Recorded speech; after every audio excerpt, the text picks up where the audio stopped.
Olá, pessoal, boa tarde. Sejam todos e todas muito bem-vindos ao nosso webinar de hoje. Eu sou a Raquel, faço parte aqui do time da Varzomics e eu gostaria de dar as boas-vindas ao Dr. Caio, doutora Chong, que são os nossos convidados de hoje para esse webinar. Nós vamos falar sobre o estudo de segregação para o impacto clínico de variantes raras. Comentando um pouquinho sobre os nossos convidados, a doutora Chong Kim, ela é professora associada da Faculdade de Medicina da USP e coordenadora da Unidade de Genética do Instituto da Criança da Faculdade de Medicina da USP. E o Dr. Caio Quaio, ele é médico geneticista do Hospital Israelita Albert Einstein e doutorando do Instituto da Criança, também da Faculdade de Medicina da USP. Mais uma vez, muito obrigada. E agora eu vou passar a palavra para o Dr. Caio. Obrigado, Raquel, professora Chong, Murilo. Prazer estar aqui, podendo compartilhar um pouquinho dos trabalhos que a gente está fazendo, né? Bom, nós vamos falar um pouquinho do estudo de segregação para a determinação do impacto de variantes raras. Esses aqui são os meus conflitos. E, na verdade, esse foi um tema que nós utilizamos recentemente num trabalho científico publicado, né? Tudo está aberto para consulta, para quem tiver mais interesse. Também a gente fica à disposição para responder quaisquer dúvidas por e-mails também. Então, o objetivo é explorar um pouco o estudo do impacto de segregação na determinação da relevância de variantes raras no contexto de doenças raras. A gente vai ver que isso é importante, não só para o diagnóstico, mas para os tratamentos, para o prognóstico e para o aconselhamento genético desses pacientes. Como o público é bem heterogêneo, a gente vai começar tentando dimensionar um pouco a complexidade dos dados genômicos, a grande quantidade de dados que a gente consegue através das técnicas de sequenciamento de nova geração, e vamos explorar um pouquinho mais sobre o sequenciamento do exoma, que é uma técnica de sequenciamento genômico e que utilizamos no nosso trabalho, e também como é que a gente faz essa maneira mais padronizada de classificação de variantes. Qual é a relevância de uma determinada variante genética, como é que a gente classifica isso? Vamos entrar no contexto das doenças raras, que o nosso trabalho se baseou numa coorte de 500 pacientes sintomáticos com doenças raras.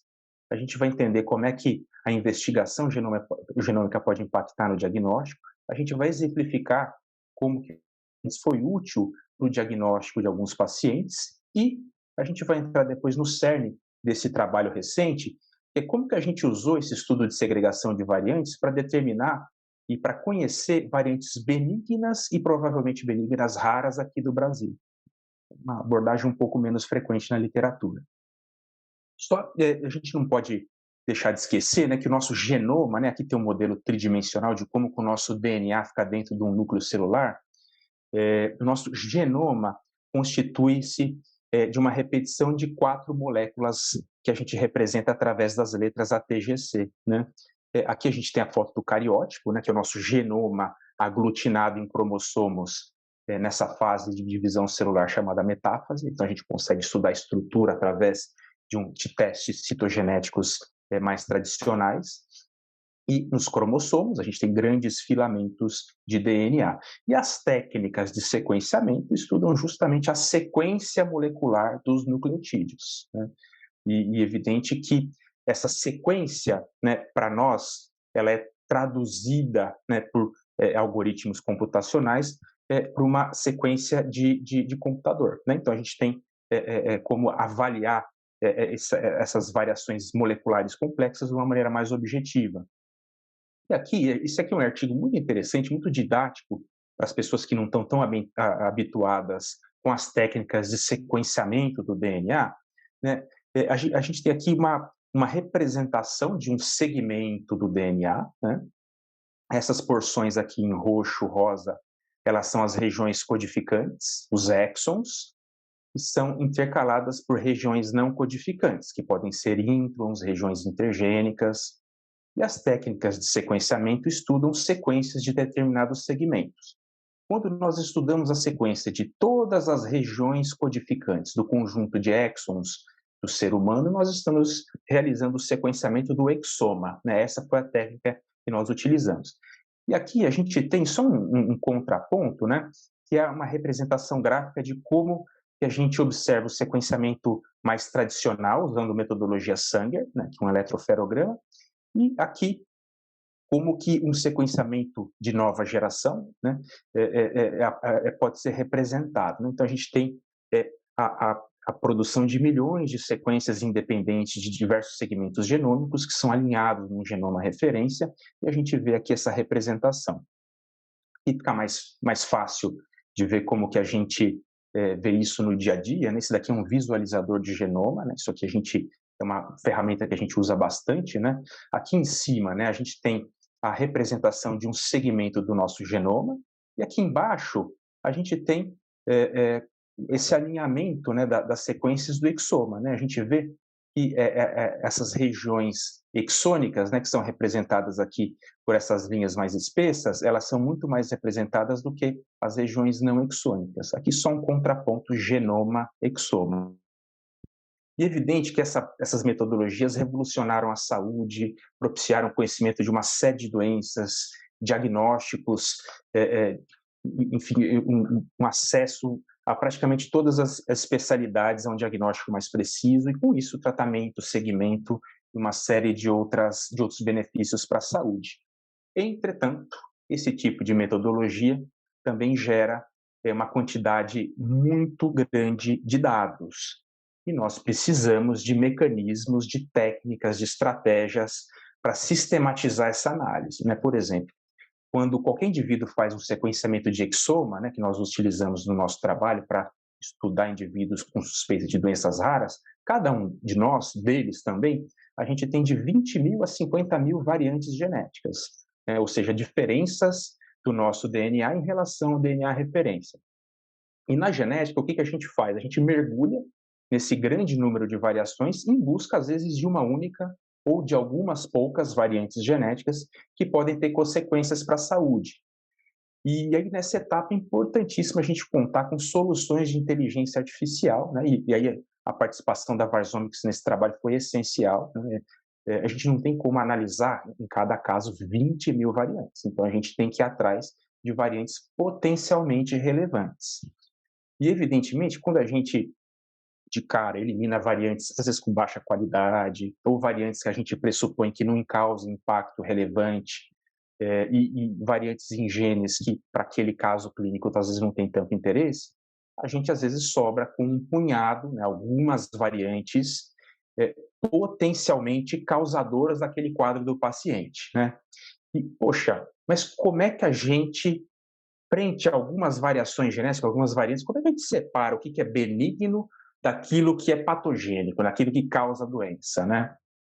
Aí, o Colégio Americano de Genética Médica e Genômica, ele fez uma coisa muito legal, que foi reunir características, tanto moleculares, dados populacionais, e atribuir pesos para essas características, para que a gente possa, de uma maneira mais uniformizada, atribuir ou patogenicidade ou benignidade, né? Então, esse aqui é o trabalho, né, original dos critérios que a gente utiliza muito diariamente. É lógico, sistematizar até certo ponto, que ainda tem muita discussão como os critérios são utilizados, né? Algumas pormenoridades que são, às vezes, ainda não estão muito bem estabelecidas. Mas, basicamente, a gente vai considerar, né, será que uma variante é patogênica, será que é benigna? A gente vai utilizar dados populacionais, predições de mecanismos moleculares, dados funcionais, de literatura. E eu queria frisar aqui dois pontos que, primeiro, os dados de segregação e os dados de evento de novo, né? O que é segregação? Segregação é separar, né? Por que separar?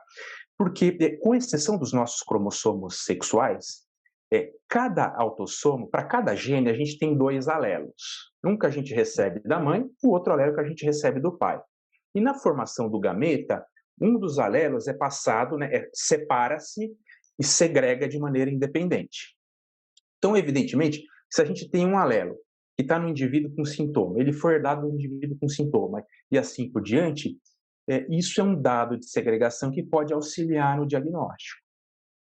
Por outro lado, se aquela variação genética ela não segrega junto com a doença, né, ou seja, o indivíduo tem uma determinada doença, tem um alelo, o outro indivíduo ele também tem aquela determinada doença, mas não tem aquele alelo. Logo, esse alelo não segrega com a doença. Então, isso sugere benignidade.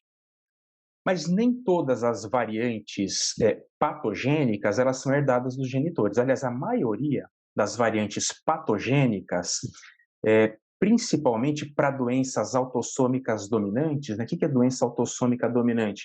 É aquela doença que se manifesta com a alteração de um único alelo. A alteração de um único alelo é suficiente para causar um quadro clínico. Em muitos desses quadros autossômicos dominantes, a gente não tem a herança do alelo patogênico. A gente tem um evento mutacional de novo no indivíduo e os pais não têm esse alelo, né?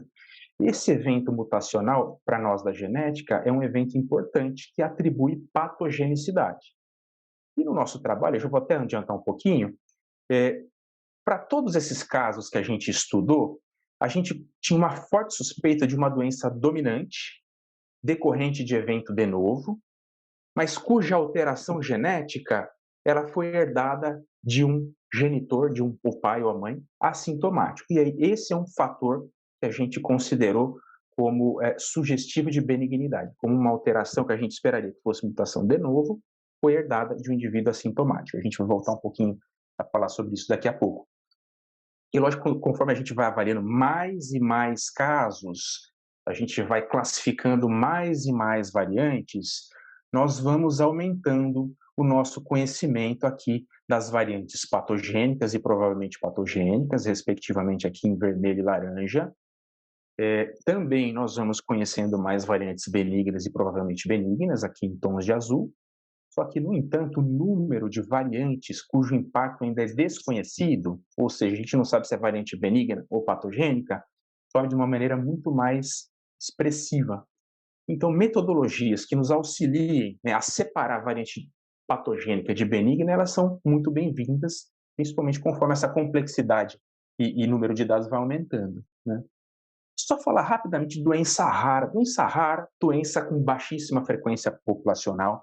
A maioria destas, a complexidade do estudo vai cada vez mais aumentando, mais genes e mais variantes associadas a doenças raras são conhecidas conforme o tempo vai passando. Então, essas técnicas, aí o sequenciamento de nova geração é importante, essas técnicas que estudam DNA em larga escala, né, as técnicas de genômica, elas são essenciais.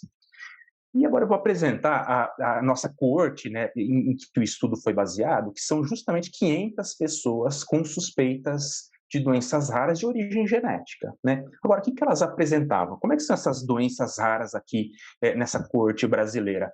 A grande maioria dessas pessoas apresentava alguma manifestação neurológica, tá? Ou quadros do neurodesenvolvimento, aqui incluindo transtorno do espectro autista, atraso do desenvolvimento, deficiência intelectual. Um quinto dessas pessoas epilepsia, e metade outras manifestações neurológicas, ataxia, distonia, enfim, uma série de outras questões. Quase um pouquinho mais de um terço são quadros sindrômicos malformativos, dismorfismos faciais, né, malformações congênitas, alterações imunológicas hematológicas quase um quinto, alterações de crescimento 15%, consanguinidade 1%, com os quais tem algum grau de parentesco. E com o sequenciamento do exoma nessas 500 pessoas, a gente conseguiu identificar um diagnóstico mais ou menos 31%. E aqui eu vou mostrar dois exemplos em que o estudo de segregação, né, de alelos, né, o estudo do probando e dos seus genitores, auxiliou a determinação de um diagnóstico. Aqui a gente tem uma menina de 5 anos com quadro de epilepsia, outras manifestações neurológicas, hipotonia, contraturas articulares, e ela apresenta claramente aqui uma variante no MECP2, que é associado à síndrome de Rett, uma variante que a gente julga ser danosa, né, uma interrupção teórica da tradução proteica, né, o RNA vai ser destruído pela via NMD, e aqui a gente vê o alinhamento dessa variante aqui no sequenciamento de nova geração. Foi feita a pesquisa dessa variante para confirmar a presença por metodologia Sanger. A gente observa que a variante foi confirmada e no estudo dos genitores a gente não confirmou essa variante. Isso sugere que essa variante decorra de evento de novo, né? Então, uma variante danosa ganha um critério de classificação, né, pelo fato de interromper a tradução, ausente na população, ou outro sinal de patogenicidade, decorrente de evento de novo. Esse conjunto de achados, a gente classificou essa variante como patogênica. Aqui também um menino com atraso do desenvolvimento, epilepsia, né, dismorfismos. nós identificamos também uma variação é, potencialmente danosa, uma mudança do código de leitura, né, o que a gente chama de frame shift, no gene Aridium-B, que é associado a síndrome de Coffin Siris, ausente na população geral, e da mesma maneira, né, aqui a gente vê essa deleção no sequenciamento de nova geração, a deleção foi confirmada por sequenciamento Sanger nesse indivíduo, o estudo dos pais não encontrou essa variante. Também nesse caso, essa variante decorreu de evento de novo, um dos critérios que a gente utilizou para classificar a variante como patogênica, né? Importante, né? Eu só queria trazer isso para elencar, porque não é só o diagnóstico, tá? A gente pode mudar o acompanhamento e o segmento desses indivíduos. A gente está cada vez mais com doenças com terapia-alvo, né? Que a gente tem alguns exemplos da nossa coorte. A gente tem quadros que aumentam a frequência de tumores, a gente pode introduzir screenings específicos para esses pacientes, doenças com guidelines estabelecidos, e o paciente vai se beneficiar de seguir ajustes medicamentosos, por exemplo, nas epilepsias geneticamente determinadas e cuidados específicos. Então, o diagnóstico de uma doença rara auxilia muito, não só na busca o fim da busca etiológica, mas também no aconselhamento genético, terapia-alvo e esses outros caminhos que a gente comentou. Dessa forma, ferramentas que nos auxiliem na classificação de variantes, elas também ganham uma importância para o diagnóstico, né? E agora a gente vai entrar um pouquinho nesse nosso último trabalho. E o que a gente considerou para esse estudo de segregação em que a gente utilizou essa abordagem para classificar variantes como benignas ou provavelmente benignas? Nas doenças de herança autossômica dominante, alta penetrância, e que a gente espera, né, que o indivíduo tenha um evento de novo, o fato daquela variante suspeita, né, que a gente segregou para ver se era de novo, classificar como patogênico, o fato dela ter sido herdada do indivíduo assintomático é um critério, não é o único, mas é um critério para a gente considerar que talvez essa variante possa ser benigna. Tá? E nessa abordagem, a gente usou justamente esse critério, né, o BS4, para doenças de início bem precoce, e um BS4 suporte para doenças de início mais tardio. E, no total, nós estudamos 327 variantes em probandos e respectivos genitores. Né? Em alguns casos, a gente não tinha os dois genitores, a gente vai ver que uma minoria, isso atrapalhou um pouquinho essa atribuição. Mas essas variantes, todas elas acontecendo em genes associados a doenças autossômicas dominantes com alta penetrância e cujo mecanismo esperado para a patogenicidade era o evento de novo. E, logicamente, todos os problemas sintomáticos. E aquelas variantes que nós segregamos, elas tinham uma forte suspeição causal. Então, esse daqui é o algoritmo que a gente utilizou, né? Um pouquinho complexo, mas no artigo acho que está bem mais explicado. Num primeiro momento, né, muitas dessas variantes aconteceram em casos que a gente já tinha um diagnóstico de uma segunda variante, ou seja, a gente atribuiu a causalidade daquele quadro clínico a uma variante, a outra variante, que eventualmente foi decorrente de evento de novo. Lógico, se a variante A causa o quadro daquele paciente, a variante B, ela ganha um critério de benignidade que se chama BP5. Tá? Então, para 81 variantes, a gente atribuiu esse critério e, logicamente, juntamente com esses critérios, né, do fato de ser dada de um genitor assintomático, isso permitiu que a gente classificasse uma série de variantes aqui como benignas ou provavelmente benignas. Por outro lado, 246 variantes aconteceram em casos que a gente não conseguiu estabelecer um diagnóstico, né? E aí, lógico, essas variantes não ganham esse critério também de benignidade, mas a gente teve que utilizar dados populacionais, dados de predição em sílico, para reclassificar como benignas ou provavelmente benignas também um número considerável de variantes. E deixa eu ver, só vou mostrar aqui, né? No total, nós classificamos aqui no diagrama de Venn, ele mostra de maneira um pouquinho mais fácil, né, de se visualizar, como que a gente classificou essas 51 variantes como benignas e essas 211 variantes como provavelmente benignas. Uma boa parte aí das variantes inicialmente estudadas. As variantes benignas, a grande maioria teve 2 ou mais critérios de benignidade, né? E todas elas foram herdadas de um dos genitores assintomáticos. Já as variantes provavelmente benignas, a gente tem um cenário um pouco mais complexo, né? A gente tem muitas dessas variantes com múltiplos critérios de benignidade. No entanto, eu queria destacar esse grupo aqui de 104 variantes que foram herdadas de indivíduos assintomáticos e classificadas como provavelmente benignas, porque a predição in silico, né, o BP4, a gente utilizou a ferramenta Revel, sugeria a ausência de impacto, né? Então, essas variantes aqui, elas realmente, se a gente não tivesse esse estudo de segregação, muito provavelmente elas ainda continuariam com um impacto ainda não determinado. Mas mais breve aqui, né, que a segregação de variantes ela é importante na determinação da relevância clínica de variantes raras, e essa interpretação é crucial não só para o diagnóstico molecular, para o tratamento e aconselhamento genético. E o estudo de segregação é uma estratégia para determinar o impacto clínico de variantes raras e ganha importância em populações pouco estudadas, como, por exemplo, essa nossa população brasileira, né?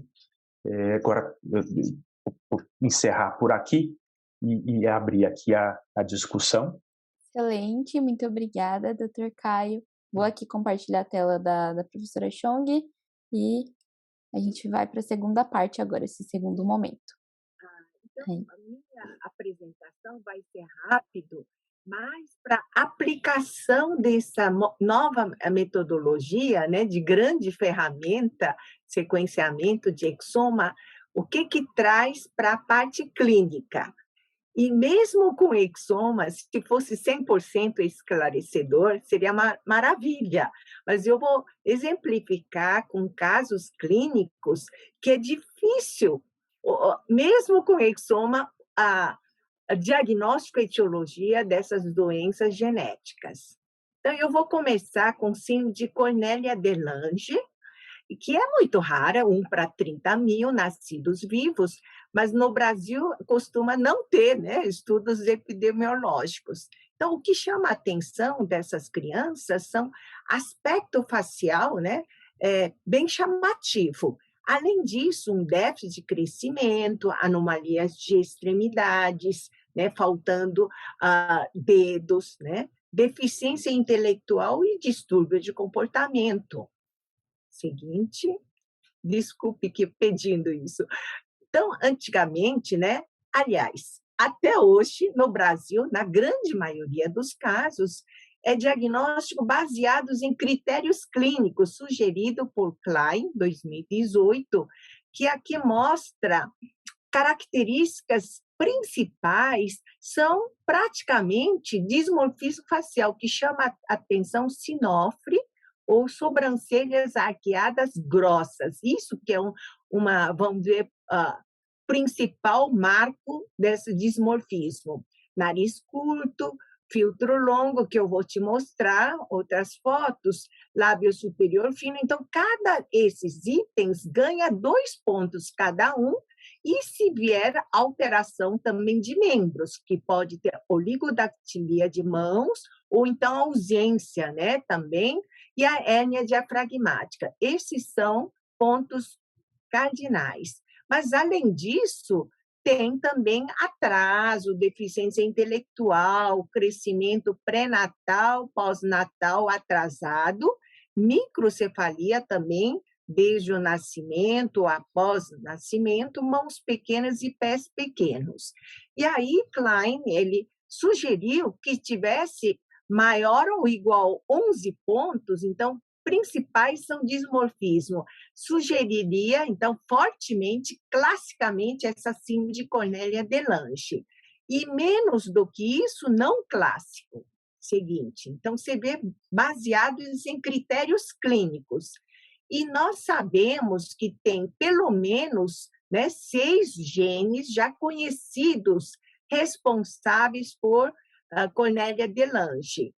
Principal gene é esse NIPBL, autossômica dominante, 80% dos casos, e esses dois, SMC1A é ligado ao X e esse HDAC8 também, mas eles são minoria. E os outros também 1 a 2%, e tem desconhecido 3 a 5%. Isso é o que está descrito. Vamos seguinte. Exoma de pacientes, 65 pacientes que eles foram diagnosticados, a maioria pelo geneticista ou neurologista, como síndrome de Cornélia de Lange, que estavam, então, na associação de síndrome de Cornélia de Lange. Mas, curiosamente, nós conseguimos encontrar esses genes pelo exoma 40%, e 26% tinha outros diagnósticos, outros genes, não síndrome de Cornélia de Lange. E quase 1/3 dos casos não tinha definição, alteração de qualquer gene identificável.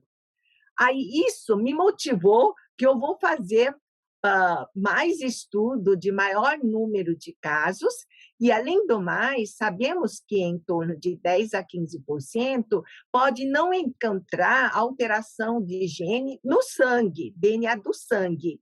Então, próximo passo, nós vamos estudar outros tecidos. Então, lugar escolhido, fácil, é mucosa oral. Então, pretendo estudar, chegar a uns 100 pacientes e fazer novamente esses que não deram alteração. E aí são outros diagnósticos que a gente não tinha levantado a suspeita. Todos eles tinham diagnóstico clínico de Cornélia de Lange. E já sabemos que esses 4 genes já foram descritos como Cornélia de Lange-like. Mas, além disso, com deficiência intelectual, olha só quantos outros genes, né? Outras doenças. E aqui também outro de Coffin-Siri, que o Dr. Caio apresentou, né? E também tinha deleção de cromossomo 9p, CNVs alteradas, que não eram visíveis pelo cariótipo, né? Outra duplicação. Eu vou exemplificar, por exemplo, esse menino veio com esse dismorfismo, olha só, tem sobrancelhas, né, hirsutismo arqueados, nariz pequeno, olha a alteração de membros, olha hirsutismo. Tinha critérios daquele Klein 15 pontos, mais do que 11, né? Só que encontrou não aquele gene conhecido, mas em outro gene. Esse gene seguinte, que foi descrito em apenas um trabalho. De 2014, eles descreveram 6 pacientes, mas dismorfismo um pouco diferente. Hipertelorismo, pitose, alguns. Você vê que nosso paciente realmente, se mostrasse para todo geneticista, falaria aqui. Então, apesar de ter encontrado esse gene, eu pretendo estudar mucosa oral, inclusive ele, tá? Seguinte, você vê que é poucos casos, né?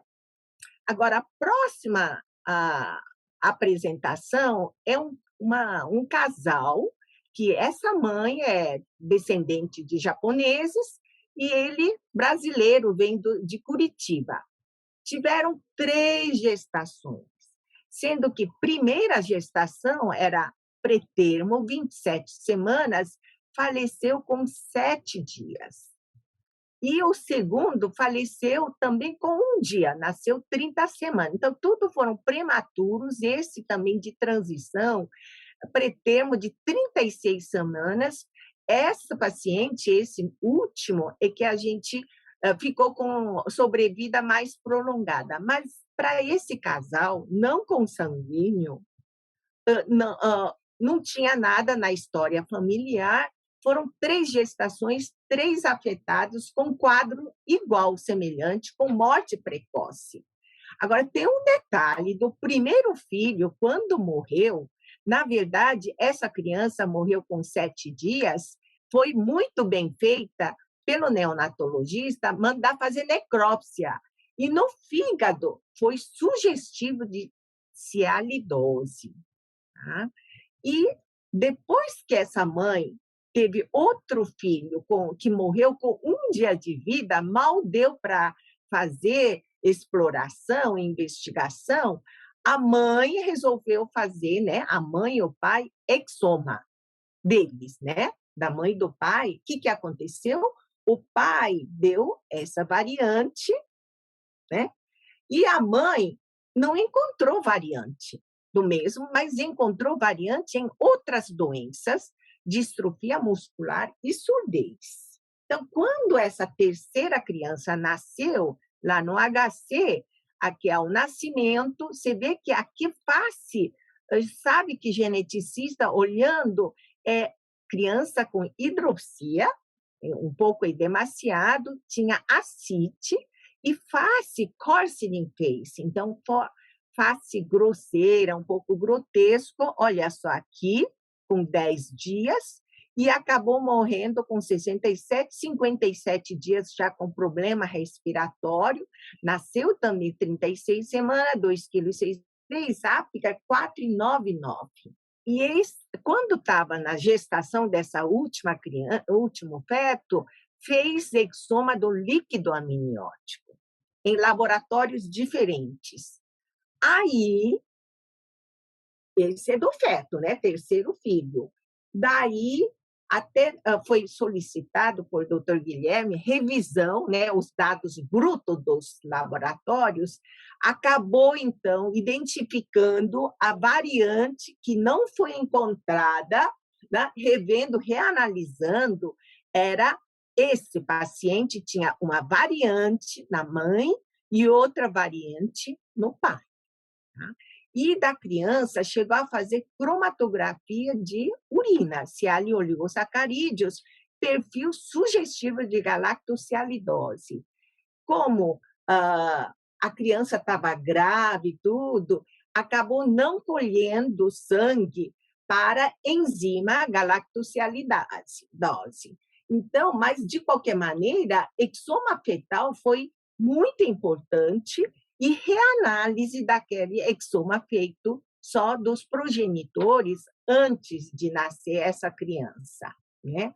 E aí confirmou diagnóstico. Você vê que laboratórios, mesmo de renome, acaba, se não desse atenção, essa variante não foi relatado.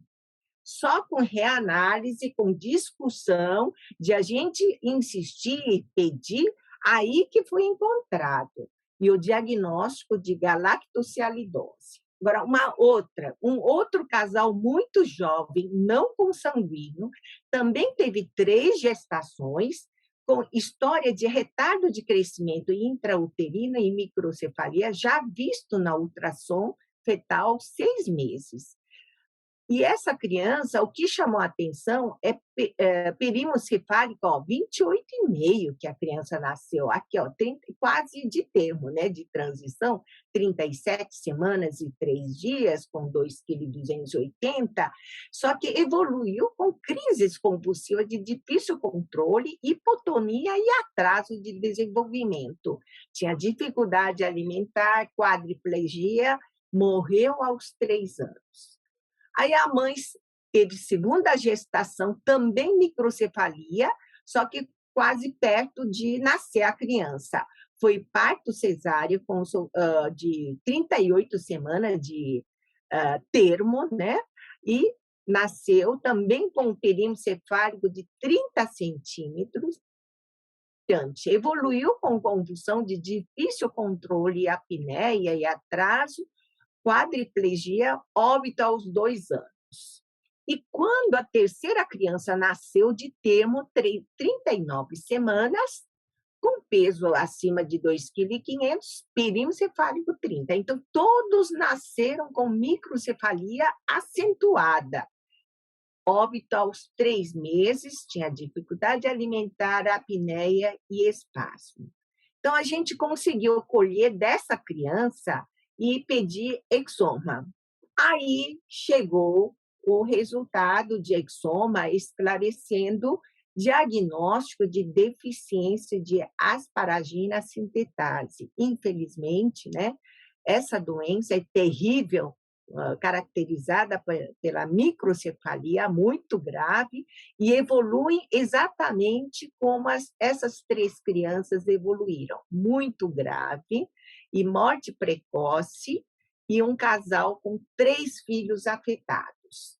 Aqui mostrando heterozigose, né, composta aqui de doença autossômica recessiva, né, como na galactosialidose, autossômica recessiva. E agora é um outro paciente. Esse menininho, esse nome é bem gravado, porque é bem antigo, quando a doutora Raquel Ronjo era interna e trouxe esse caso desse menino para discutir.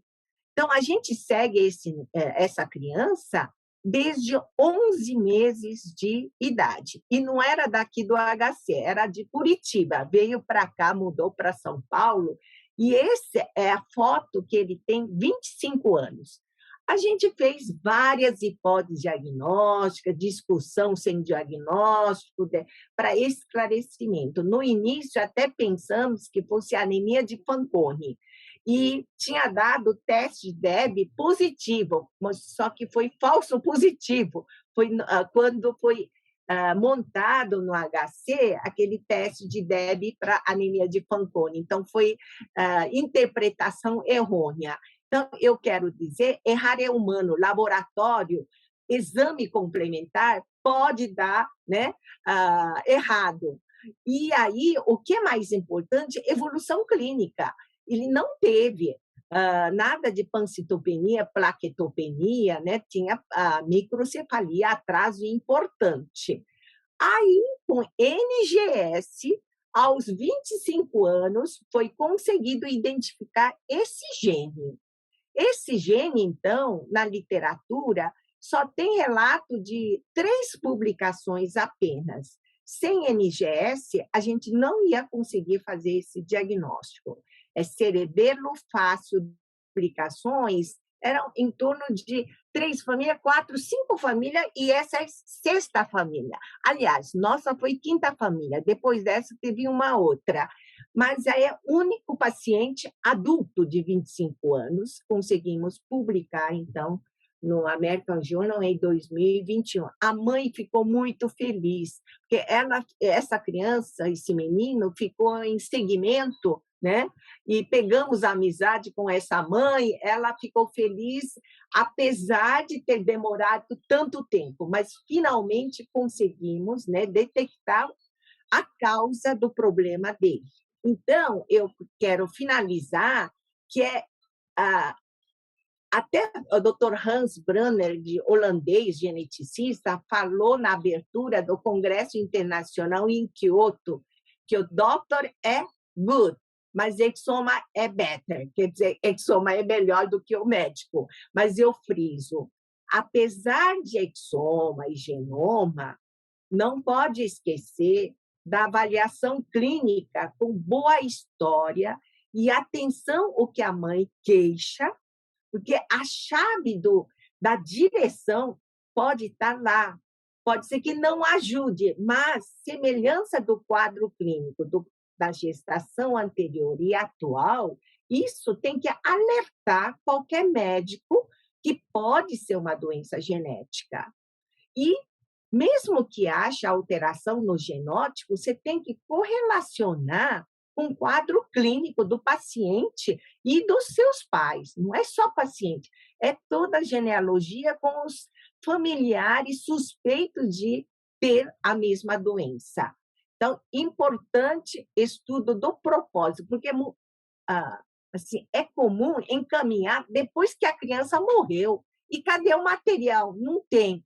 Isso que acontece. Tem que ter, eu sempre friso, um tubo de hemograma, 3 ml de sangue.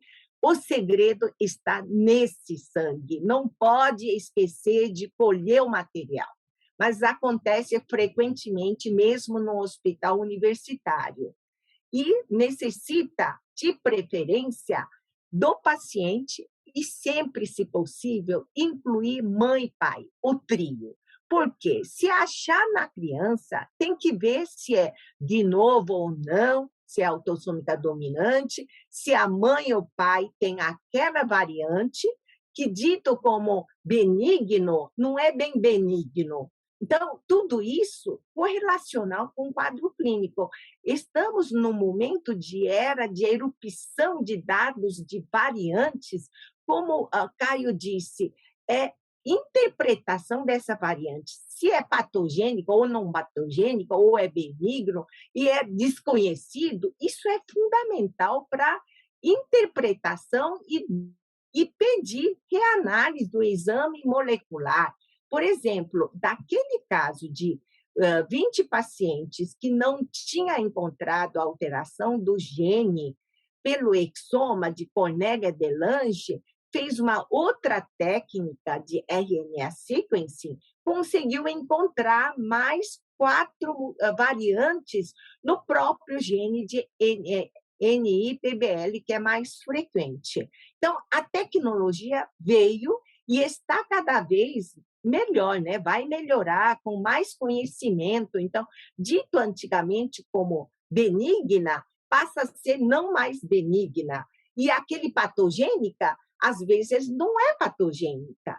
Então, exemplificado como aquelas doenças de um casal com 3 filhos afetados de herança autossômica recessiva, e já sabemos o gene alterado, variante alterado, qual que resta para esses casais? É possibilidade de oferecer diagnóstico pré-implantacional para esse casal de risco de 25% e escolher o embrião que não tenha esse variante, que já é detectado. Então, meus comentários são esses.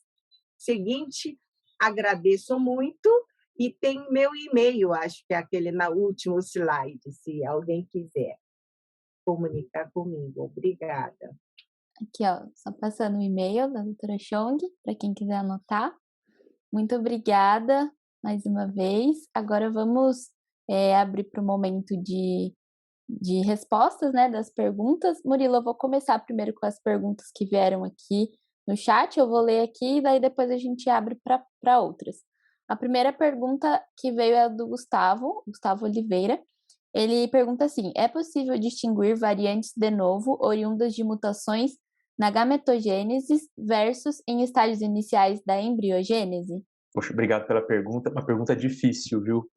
É complexo. É lógico, assim, esses eventos de novo em estágios mais tardios, né, a gente esperaria um mosaicismo somático, né? A gente tem várias doenças pisadas, né?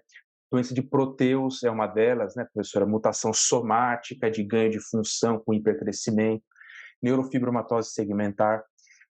Mas às vezes a gente estuda o sangue e às vezes a gente vê como se fosse em heterozigose, ou às vezes a gente não acha nada no sangue, você vai ter que estudar o tecido. Eu diria assim, é uma questão difícil de distinguir.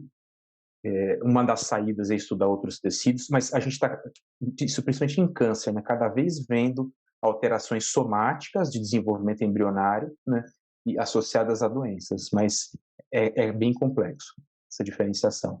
Obrigada pela resposta, Dr. Caio. A gente teve aqui mais uma pergunta que veio da Michele. Ela parabenizou o trabalho, né, e também pergunta sobre a paternidade dos genitores, se ela foi confirmada. Obrigado. É uma pergunta bem interessante. Nós não confirmamos nenhuma paternidade ou maternidade, né? Mas olha só, talvez para evento de novo, né? Quer dizer, se a gente estuda o indivíduo, a gente acha a variante. Nos genitores a gente estuda e não acha, às vezes pode ser não maternidade ou, mais comumente, uma não paternidade. Mas para o estudo de variante benigna, se a variante é herdada, né, uma variante herdada, uma variante rara, herdada de um dos genitores, sugere fortemente que aquele indivíduo é um genitor ou, pelo menos, um parente, né, um parente de um dos genitores, né? Mas é uma questão interessante, a gente não fez essa busca por questões éticas, não estava previsto no estudo. Excelente, obrigada, Dr. Caio, pela resposta. Murilo, pode seguir aqui, daí se for surgindo mais dúvidas no chat, eu vou comentando também. Legal. Obrigado, Caio. Obrigado, professora Chong, pelas excelentes aulas. Eu acho que tem bastante para a formação de todos nós aqui, né? Eu tenho uma pergunta um pouco mais filosófica e vou endereçar inicialmente para a professora Chong, mas, Caio, fica à vontade também para discutir, tá? Eu quero ouvir a opinião da senhora, né, com relação a, principalmente com o advento da genômica e da medicina de precisão, como que você vê os espaços, né, para as técnicas mais tradicionais, como, por exemplo, o cariótipo, o MLPA, e especificamente pensando, né, do ponto de vista de classificação de variantes, que é a grande contribuição do último trabalho do ponto de vista científico, né, que é a análise da classificação da patogenicidade dessas variantes. Uma pergunta bem específica, se tem VUS, né, no cariótipo, né, se existe o diagnóstico incerto no cariótipo. Trabalho no hospital universitário, que praticamente totalidade dos pacientes são SUS. Raramente tem convênio. Então, temos que ser realista. E você sabe que para montar simples cariótipo com banda G é de 10 anos para cá, não faz tanto tempo. Eu tinha que fazer agendamento lá na biologia da USP. É isso. Tive que lutar muito. Simples cariótipo com banda G. E muitos não têm ainda no Brasil. Agora, cariótipo com banda G como se fosse glicemia para diabetes. Tem que ter casos malformativos, tem que ter cariótipo com banda G. Só que cariótipo, nível de resolução, tem que ser, no mínimo, 5 megabases para cima, 10 megabases, senão não dá. Só que trissomias mais comuns, síndrome de Down, síndrome de Edwards e Patal, você não vai pedir um exoma, é desperdício total. Você tem que fazer cariótipo com banda G, né? E aí, depois, se não for trissomia, se for de translocação, fazer cariótipo da mãe e do pai. E nos casos de microdeleções, que cariótipo não pega, você vai fazer MLPA, que sai mais barato.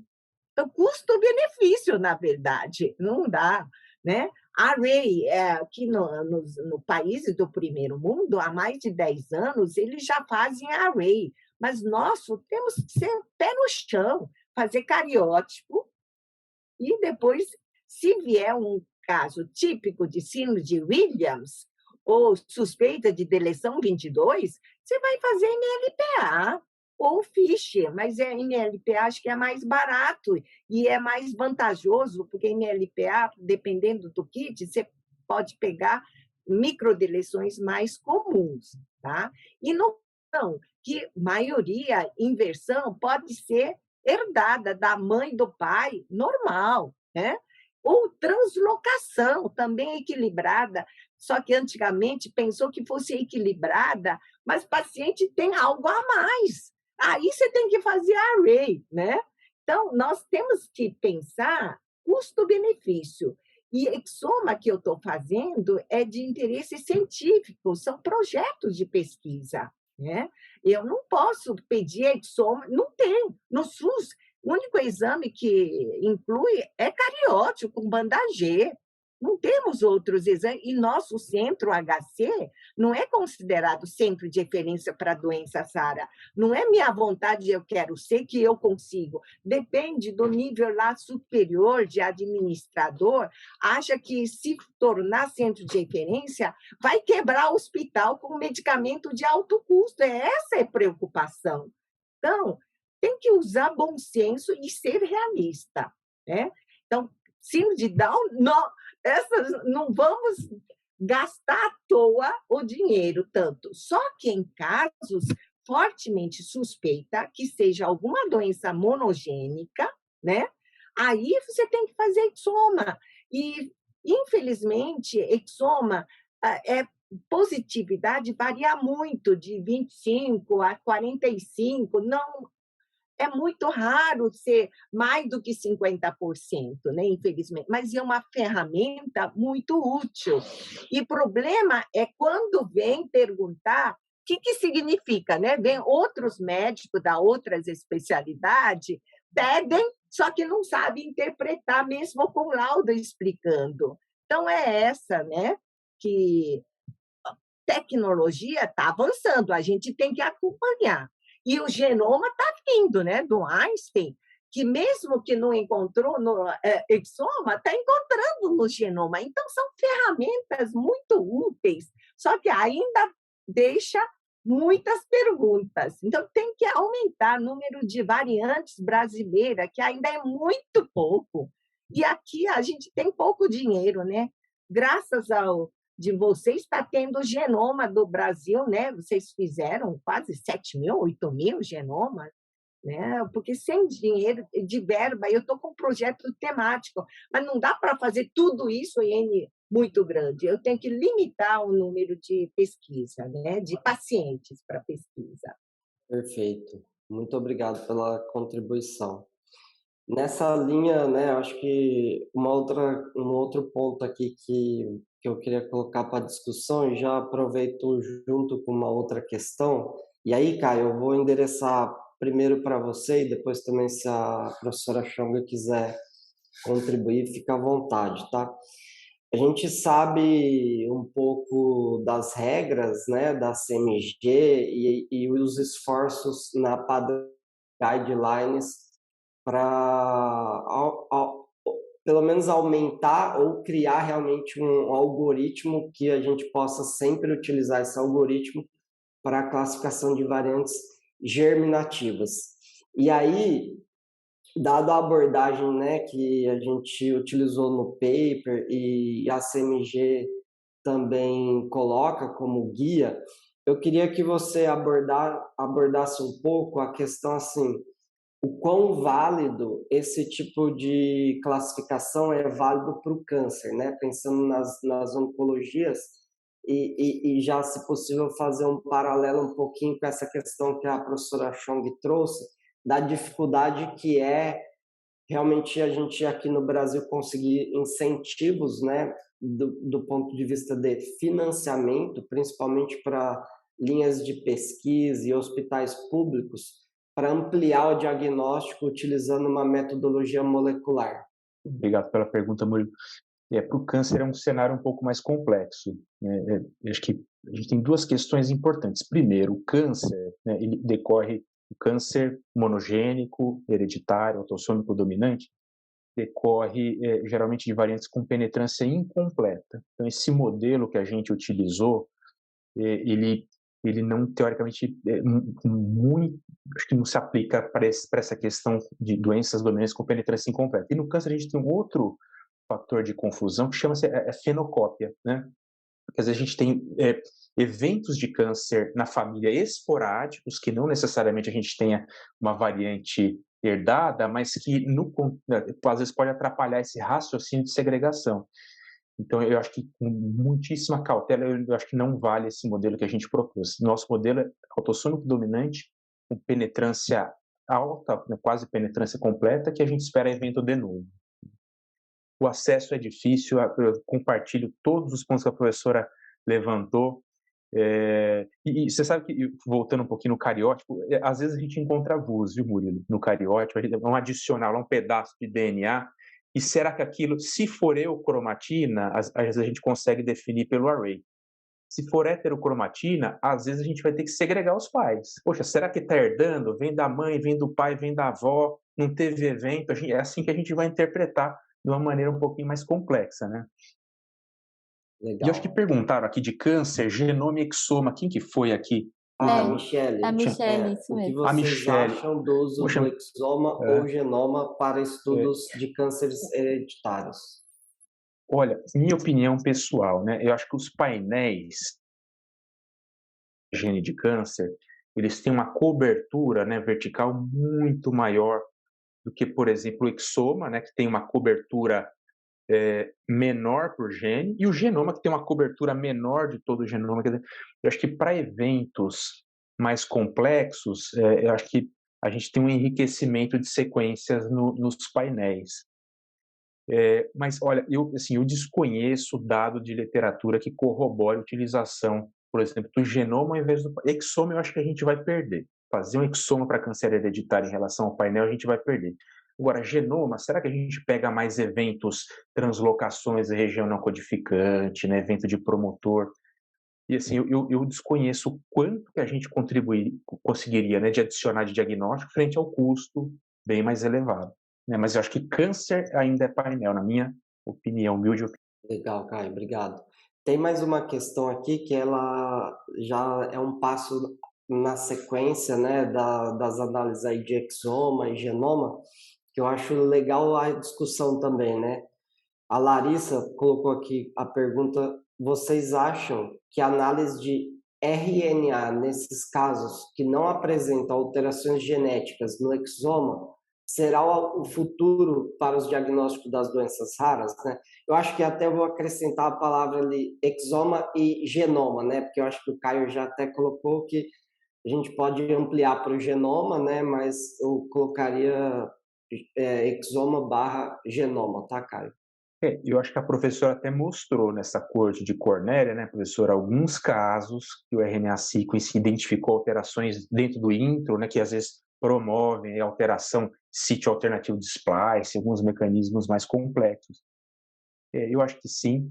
Aí a gente vai precisar de mais bioinformática, né, mais pipelines, porque são análises mais complexas, né?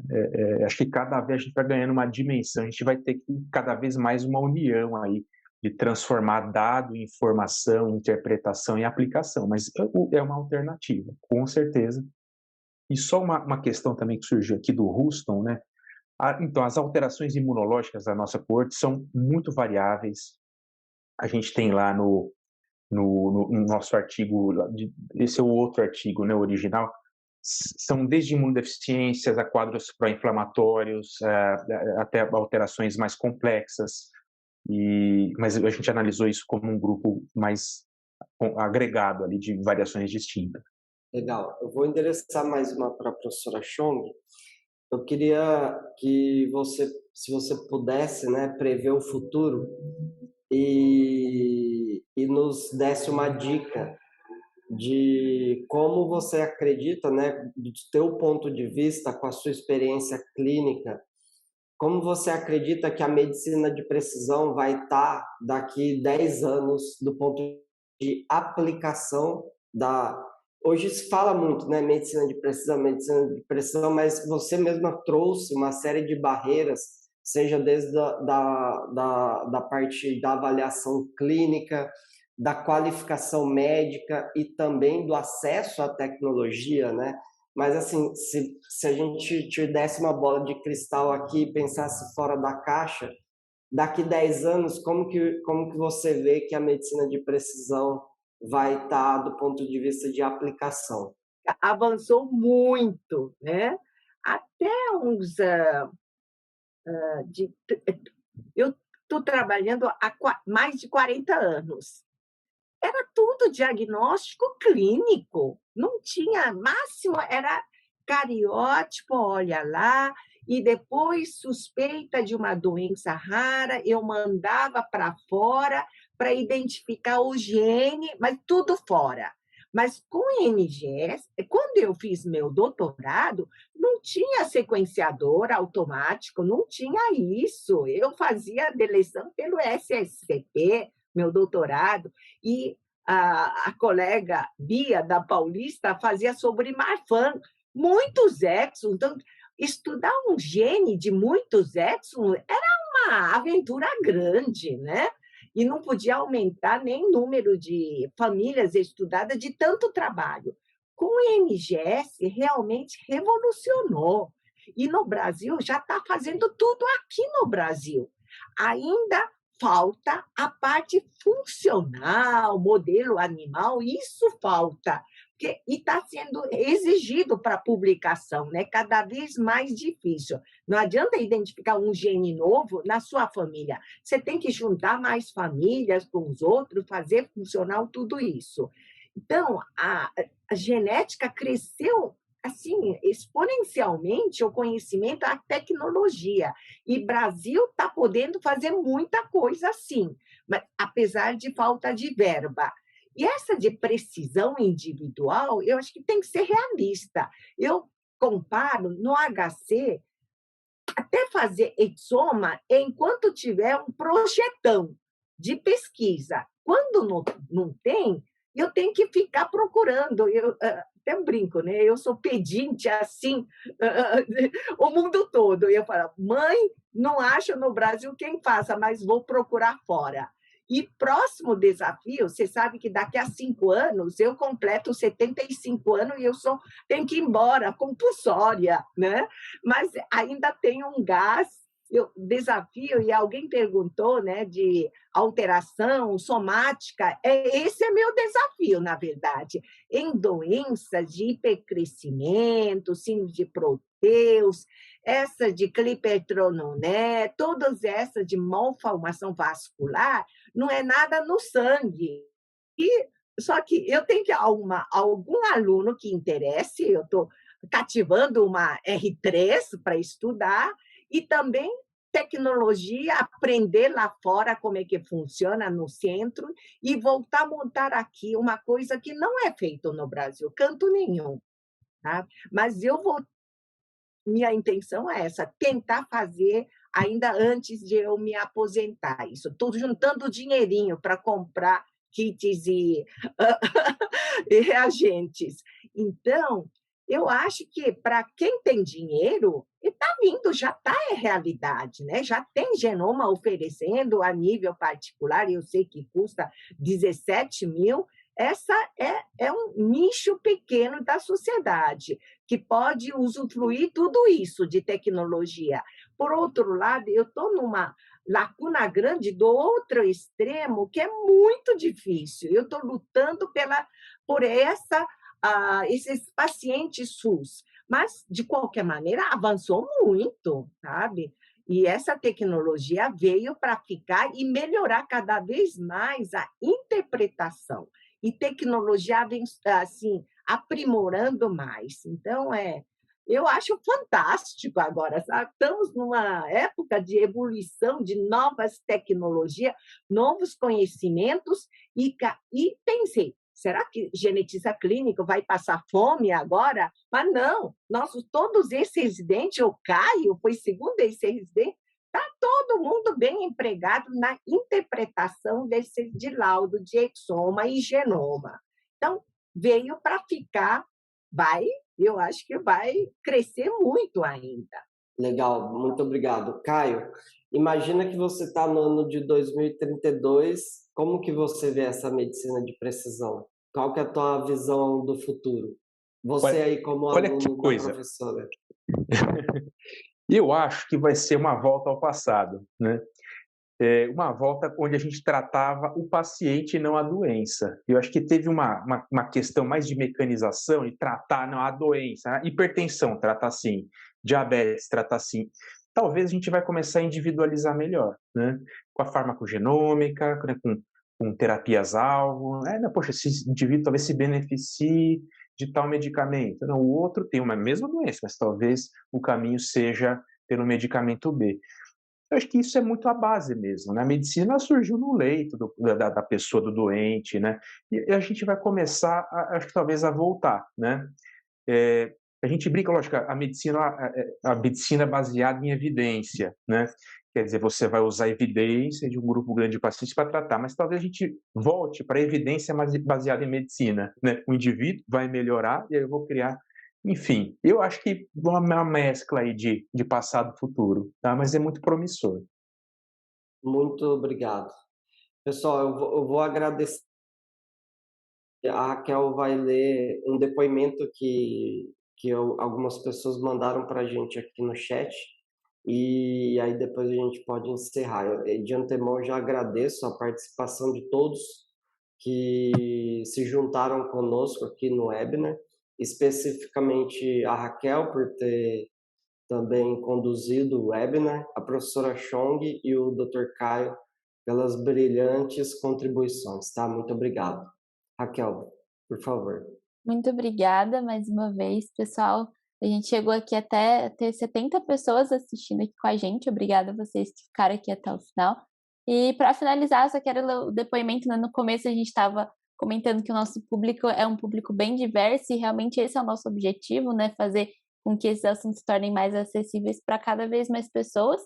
E a gente teve um comentário da Dora, ela parabenizou pelo trabalho, disse que foi bem esclarecedor para leigos, comentou que ela é de Santos, possui 70 anos, é mãe de 3 e avó de 10 netos. E ela comentou que a última neta dela faleceu com 29 dias com a síndrome de Edwards. E ela faz um questionamento, né, se estaria enquadrada nesse estudo para ver se existe algo de errado na genética familiar, porque a família dela possui muitos casos de hipotireoidismo e diabetes. A senhora quer responder, professora? Sim, síndrome de Edwards, a grande maioria é trissomia de cromossomo 18, né? Então, depois de síndrome de Down, vem em seguida a frequência é síndrome de Edwards. A maioria, às vezes, a mãe é mãe idosa, né? E acaba nascendo, e grande maioria é trissomia livre de cromossomo 18, e mas, nesse caso, aconteceu, né, ao acaso de acidente. E muitos, nós fizemos até tese, foi de doutorado, não, mestrado da doutora Sofia Subayama, no começo, nós fizemos um levantamento de trissomia 18, síndrome de Edwards e Patal. E realmente 50% já morriam no primeiro mês de vida. Né? Muitos têm cardiopatias. Síndrome de Edwards tem tudo quanto é tipo de malformação pode ter. E é grave, eles evoluem com hipotonia, dificuldade, e atraso de deficiência intelectual é muito grave. Raramente consegue sobreviver mais de um ano. Eu tive um paciente que viveu até 11 anos e eu pensei que fosse mosaico, e não era. Então, enfim, se seu neto faleceu com um mês, muito precoce, aconteceu, foi um acidente, vamos dizer assim, ocorreu só naquela gestação. Não é uma doença familiar, não. Aconteceu naquela gestação. Se a mãe fosse jovem, se quisesse ter mais filho, o risco é baixíssimo, só menos de 1%. Obrigada, doutora Chong. Só lendo aqui um último comentário também da Michelle, né, falando sobre esse assunto geral que a gente estava falando, que na maioria das vezes a genética é vista como sentença, deveria ser vista como oportunidade. Existe aí um longo, mas promissor caminho pela frente, e é isso que a gente acredita também. Então, mais uma vez, quero agradecer a participação de todos aqui, agradecer pela disponibilidade de vocês estarem conosco, Dr. Kai e doutora Chong, e a gente espera, né, em breve também trazer mais discussões como essas, para que cada vez mais pessoas tenham acesso a esse tipo de conhecimento que a gente quer difundir por aí. Obrigada, gente. Obrigado, boa noite. Boa noite, pessoal, até a próxima.